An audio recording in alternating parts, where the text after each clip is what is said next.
When coherence becomes systemic, performance stops depending on individuals and begins compounding through the organization.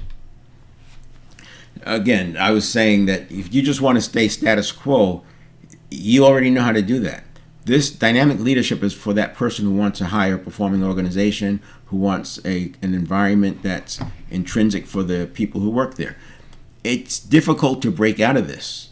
As is shown in the book Good to Great by Jim Collins, it's very difficult to break out of this. There's a barrier. There's a barrier for individuals. There's a barrier for organizations.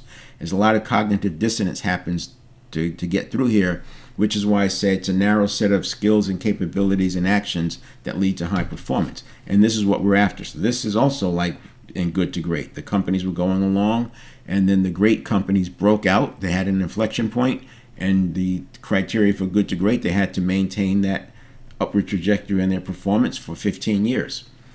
I put unknown and unfamiliar here because that is the new problem. When you're here, you have your experience and your conditioning to keep you inside the band. When you're up here, you don't have that. So you use principles and near principles. This is the point about strengths, consistency, simplicity. So you're going to be methodical and consistent.